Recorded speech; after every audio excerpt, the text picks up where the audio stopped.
Hello everyone, my name is Alyan Fiberwala and my today guest is Mr. Kirk.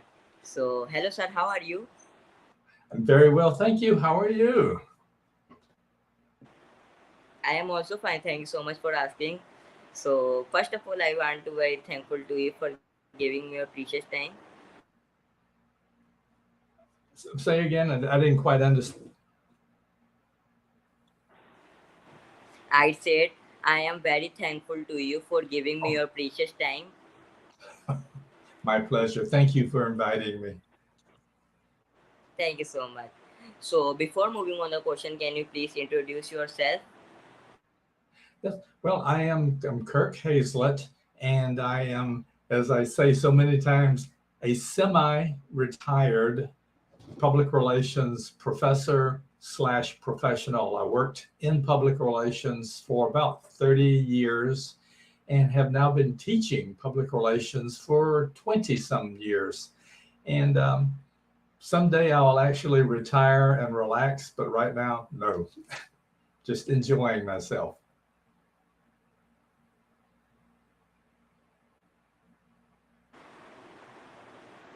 Great, wonderful.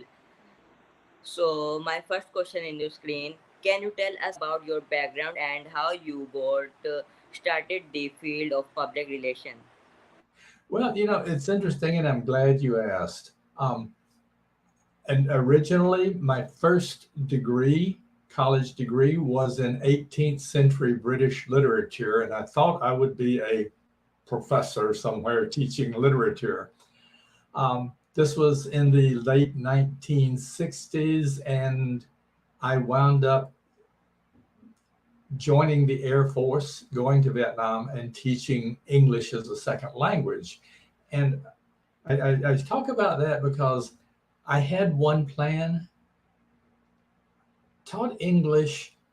I enjoyed that, but over the next few years, I just realized that I was more interested in business. So I went back to college and got a bachelor's degree in business management and a master's degree. And interestingly, I thought I would be managing a business somewhere, who knows where. Um, I had to take an extra course, an elective as we call it, and nothing very, very easy was available. There was a course called Introduction to Public Relations. I read the description. I said, I can do that. So I took it. As I read the book, I realized and said to myself, oh my, that is what I have been doing for 6 years in the Air Force. I just didn't know that's what it was. So I changed the focus of my life, my career, focused on public relations, left the Air Force, and went to work for the United States Army as a civilian in public affairs, public relations. And that's how I started. But it started, and this is what I tell my students. Sorry, I get excited when I talk about this. I tell my students, you never know. You will discover something that it will tell you that's what you're meant to do. Had I not taken that course as just an extra to take something, I would not have known about public relations and would not have had that as my career focus. So that's how we got started. And through the years, I've worked for technology, high tech companies, for nonprofit organizations, for healthcare organizations, different things, doing different types of public relations. Then later on, had the opportunity to teach. I was living in Massachusetts at that time. This was again 20 plus years ago, and started teaching graduate courses at a couple of colleges in Boston, Massachusetts, and undergraduate courses, and wound up with a 20-year career as a public relations professor now. So, but what I do is I take into the classroom, and I'm getting ahead a little bit here, but I take what I learned all those years back in Air Force and civil service and that, and bring it into the classroom to say, this is real life. This is what we do. So there's where we are today. We're sitting here and hopefully encouraging other people, young people, to take up the public relations or take a communication role. It doesn't, public relations, obviously, that's my profession, but it can be advertising, it can be marketing, it can be anything. Communication is very, very important. So, sorry, thank you. Great, wonderful. So, as an adjunct professor at UTampa, what course do you teach and what aspect of PR do you focus on in your teaching?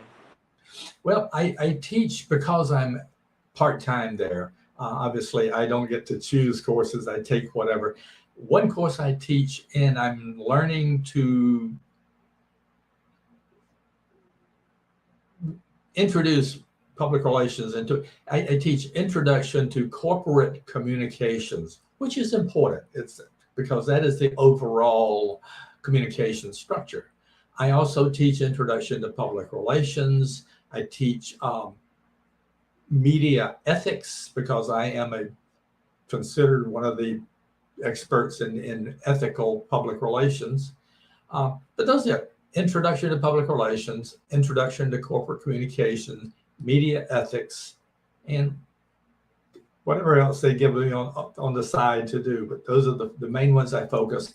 And I focus on how public relations plays into the corporate communications function. It's so important. And so many people don't understand how important public relations can be. So hopefully my students walk out and at least they understand that they may want to do something else, but at least they understand this is what it is.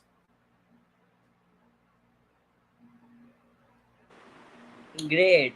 So, how do you balance your academic role with your professional involvement in PRSA and as an ethics officer?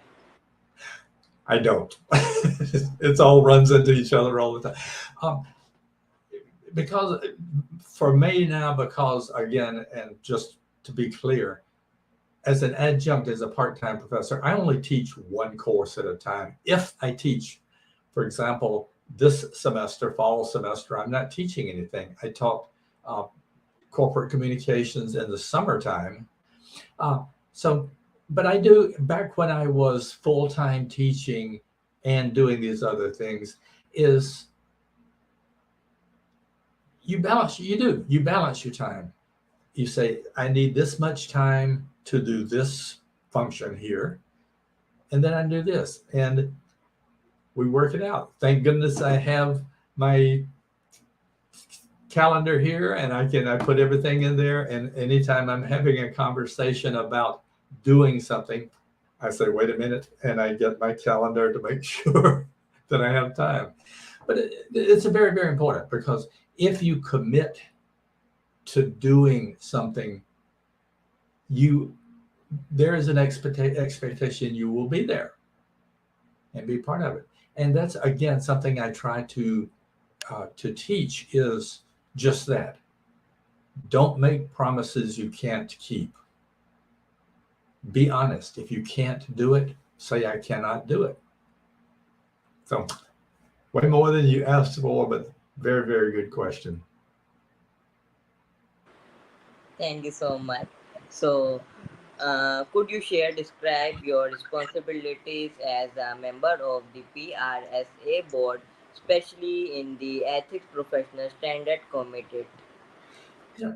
My responsibilities, as all of us on that particular committee, is to ensure that we, as the national organization, the Public Relations Society of America, as well as our individual chapters, that we have more than 200 chapters around the United States, and to ensure that we as the organization and they as our subsidiary members are teaching and reminding their members of the importance of ethical communication. It's very important. It's easy to, as I call it sometimes, take the easy way out. Stop and think, is this the right thing to do? Not is this the easy thing to do? And sometimes that means, and we remind our members, sometimes that means going to your boss and saying, we should not do that, sir. That is not a good idea. But be willing to say, be ready to say, and here's why. And be ready to say, but here's my recommendation on how we can do it. So it's very much education, information, awareness. Great, wonderful. So, what are some of the key ethical challenges that PR professionals face today, and how is PRSA addressing them? That's interesting. And we're seeing challenges. And if you stay current in the news, um, and I do my best to know what's happening now, not yesterday. Um, Again, what I said earlier was taking it's so easy to just do the easy thing. Oh, well, nobody's going to know. Nobody will know what I'm doing. Um, and that is the one of the key challenges is reminding others that, yeah, this is pretty important. And we need to, you, sir, need to be aware of how the public is viewing you when you do this. So it's not a specific thing. We're not robbing banks or anything like that. But it's sometimes it's saying, as we've had with some of our senior legal professionals, accepting a free flight on a luxury aircraft to go somewhere on vacation. Oh, well, I need the security, so this is not wrong. That's okay. But don't wait until the media, a reporter, is asking you why you did this. Say this up front. I am doing this because, so that the public is aware. So, again, the challenge is the awareness and the acceptance of what's important.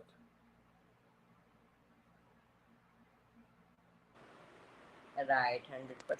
So, can you share any recent initiative or project that you have been involved with in PRSA or at UTampa?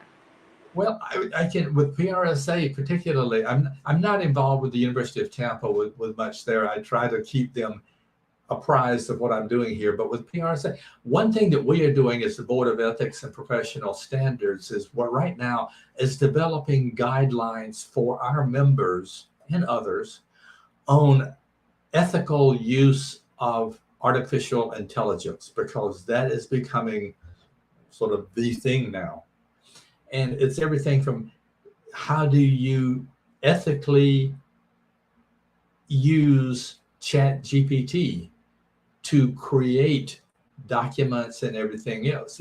It's a new field. The door is just slightly open, and people are rushing in without knowing exactly what they need to be thinking about. So we're developing guidelines that we will, by the end of this year, believe, I'm not sure on the exact date, but that we will have available for all of our members that will say, it's not a you have to do this kind of thing. It is a here are recommendations for you to consider as you incorporate these new technologies. But that's the beauty of our world is things do change. Thank goodness they do. But we have to be aware and be thinking about how will this be seen by others, and legally, am I doing something incorrect?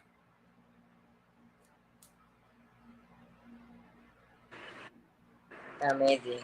So, in your opinion, what role does transparency play in maintain public trust in PR? I just had a piece published this morning on strategic.com, and on just this issue, transparency, being open. And as I made the point in my article for them was my throughout my entire career, I have never been, when dealing with the media, I don't say, I will tell you what I am doing. No, I will show you what I am doing. Come down to my place of business. I will show you what we are doing. And that to me is very, very important. As long as you keep it behind the closed door, there's going to be some distrust. Be open. If you're doing something you don't want the public to see, you need to rethink that, because if you don't want them to see it, there's probably something wrong. So very, very important. And I could go on for 2 days on this, but I won't.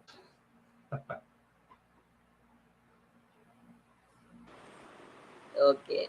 So, can you provide example of how PR professional can balance the interest of client or organization with ethical responsibilities to the public? That is again a very, very good question. And the challenge and the opportunity here is to be able to show your client or your employer, this is how this will help the public and why it's important. And for example, as when I worked uh, one particular position in Hawaii with the Blood Bank of Hawaii, we didn't do anything secret, of course, but there were certain things we changed some of our testing on occasion because the Federal Drug Administration said you need to change, and so we did. And it sometimes it meant that we would have to ask different types of questions of people who wanted to donate blood. And I recognized when we started that they're going to somebody's going to ask the question, why are you asking me this question?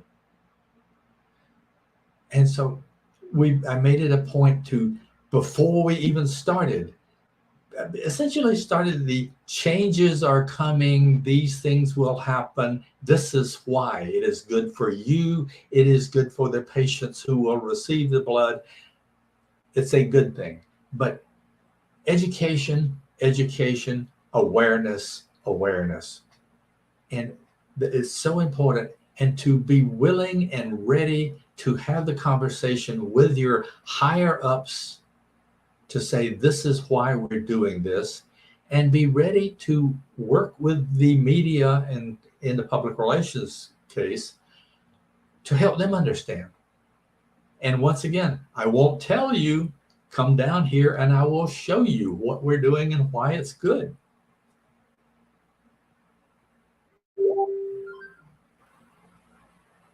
Amazing. So, how important is diversity and inclusion in the context of ethics within the PR industry? Once again, you are picking up on issues that are at the top of our list for PRSA and the public relations industry. Absolutely. I'm sorry. The world is not just one kind of individual.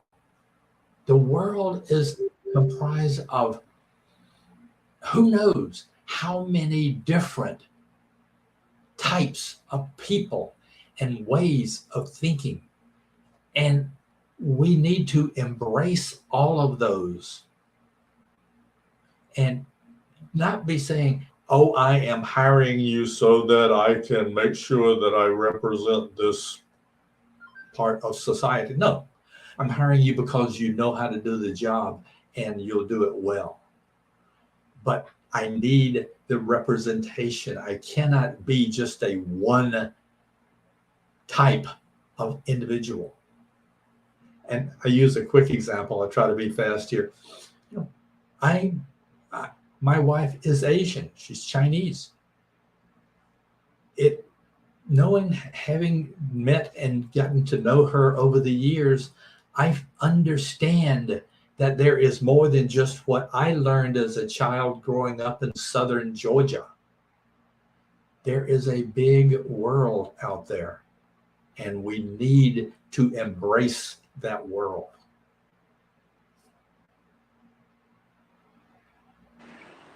Great. So, mm, as someone who has seen the PR industry evolve, what trends or changes do you force in the future that could impact ethical consideration?